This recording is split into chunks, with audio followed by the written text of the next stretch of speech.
কাল রাতে বর বলেছিল যে তার কোনো একটা দরকারি কাজে বেরোবে সকাল সকাল।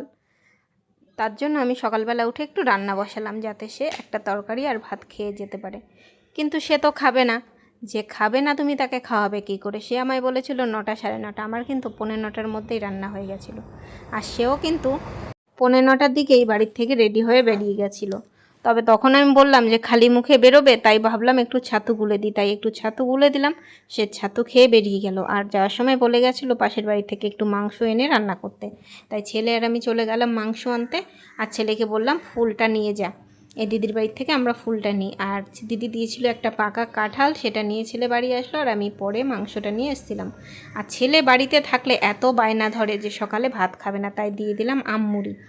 আর এই যে দেখো মুখটা প্যাঁচা করে আছে, কারণ আমি তাকে বলেছিলাম আম দিয়ে দুধ দিয়ে খেয়ে নিতে ভাত দিয়ে, কিন্তু সে তো খাবে না, তাই এইভাবে বসে আছে। তাই তার কথা মতোই আম মুড়ি দিলাম।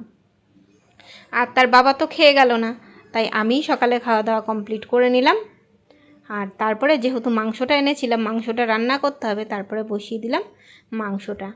আমার ছেলে রোজই বলবে অন্য রকমভাবে মাংস করো, কিন্তু কি করব বলো, ভাত দিয়ে খেতে গেলে অন্যরকম মাংস করা যায় না। তাই সেম প্রতিদিনকার মতো চিকেনের আলু দিয়ে ঝোল হবে।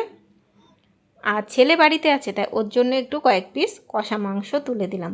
আর কষা মাংসটা নিয়ে আমার ছেলে কত নাটক করলো তোমরা একটু দেখো। ক্যামেরাটা অন করেছি বলে ও ক্যামেরার সামনেই আসবে না, বুঝেছো তো? ক্যামেরার সামনের জগৎটা শুধুমাত্র আমার জন্য। তা যাই হোক, আমাকে বলছে তুমি খেয়ে নাও, আমি খাবো না, তাও ক্যামেরার সামনে যাব না। যখন আমি একটা টুকরো ছিঁড়ে মুখে দিলাম, অমনি এসে বাটিটা ছো মেরে নিয়ে চলে গেল। শুধু একবার দেখো, এদেরই বলে বাচ্চা। তখন আর ক্যামেরাও মানল না, নিয়ে চলে গেল। আর এই যে বসে বসে খাচ্ছে।